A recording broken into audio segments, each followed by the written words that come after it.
Good morning and welcome back to Shanti Kunj online classes. बच्चों, पिछली कक्षाओं में हमने खाद्य उत्पादन नामक चैप्टर के कुछ पार्ट्स किए थे। फसलों की कटाई के बाद अब हम करेंगे दावनी। दावनी मतलब थ्रेशिंग। फसल की कटाई के बाद सूखे पौधे से दानों को अलग कर लिया जाता है। इस प्रक्रिया को हम दावनी कहते हैं और ये हाथ से पौधों को पत्थर या लकड़ी पर पीट कर किया जाता है या एक मशीन आती है जिसे थ्रेशर कहते हैं, उसकी सहायता से भी किया जाता है।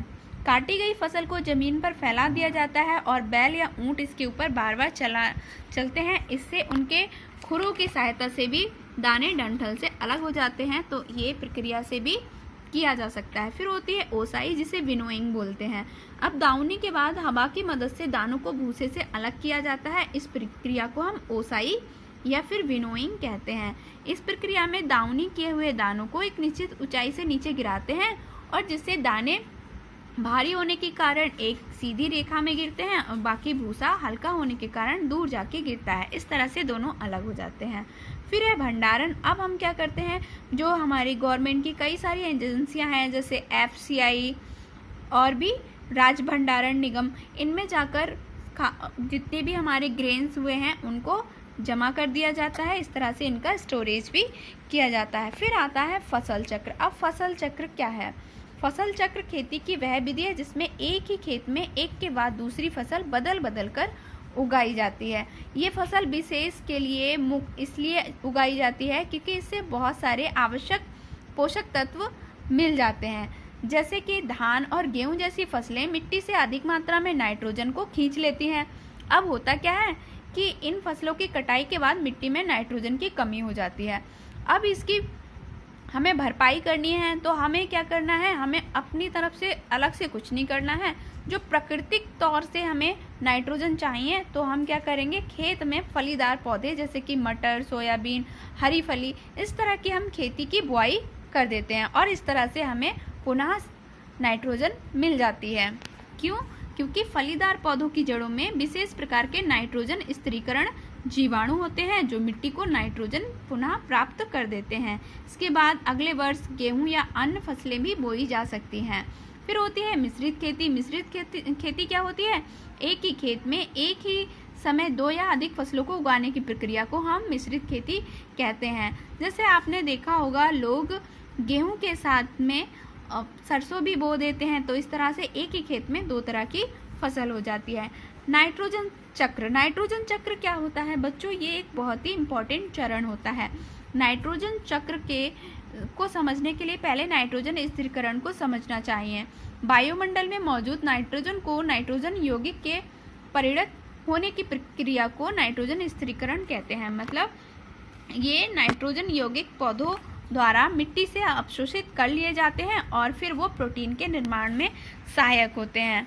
कैसे? यहाँ पर एक चक्र दिया हुआ है। जैसे कि वायुमंडल में जो नाइट्रोजन है, जब बारिश होती है तो वो नाइट्रोजन ऑक्सीजन से मिलकर नाइट्रस ऑक्साइड और हाइड्रोजन से मिलकर अमोनिया बनाते हैं और फिर वो ज़मीन पे आके गिर जाते हैं और जब वो ज़मीन पे मिट्टी में मिलते हैं तो मिट्टी के थ्रू प्लांट के लिए वो मिल जाते हैं और इस तरह से उनमें प्रॉपर मात्रा में नाइट्रोजन आ जाती है। मनुष्य तथा अन्य जंतु शरीर के लिए आवश्यक नाइट्रोजन सीधे वायुमंडल से सांस के माध्यम से तो प्राप्त नहीं कर सकता क्योंकि हम सांस में ऑक्सीजन लेते हैं, तो ना ही पादप कार्बन डाइऑक्साइड की तरह पत्तों के जरिए नाइट्रोजन सीधे वायुमंडल से प्राप्त कर सकते हैं।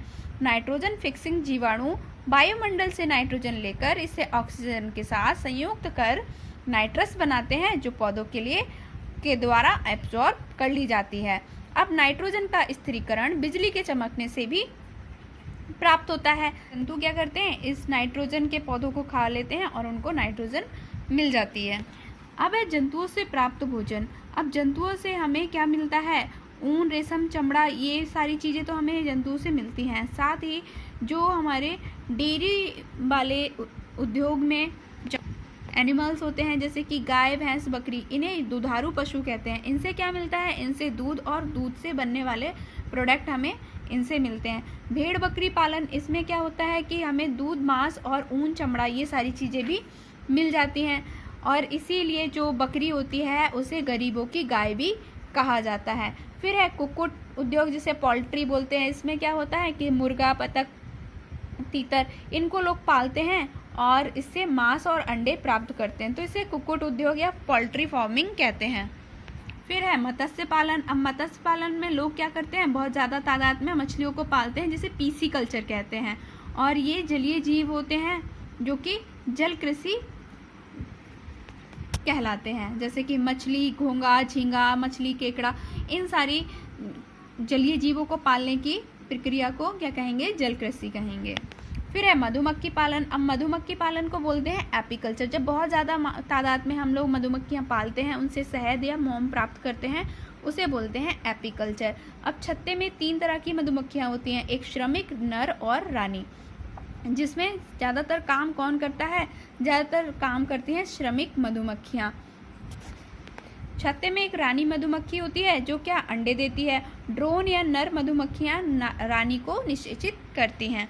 फिर है पालतू पशुओं की देखरेख।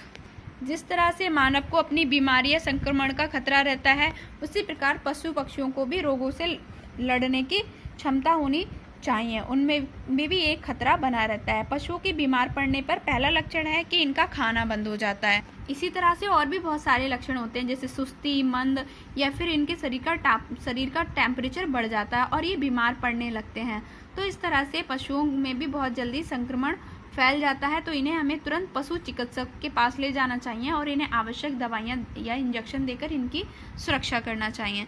तो बच्चों, यहाँ पर हमारा चैप्टर कंप्लीट होता है। आई होप आपको समझ में आया होगा। जो पिछली कक्षा में हमने इतने प्रश्न उत्तर तो कर लिए थे खरपतवार तक, अब आपको करना है नाइट्रोजन चक्र की सचित्र व्याख्या करनी है और मत्स्य पालन क्यों और कैसे किया जाता है, इन प्रश्नों के उत्तर करने हैं।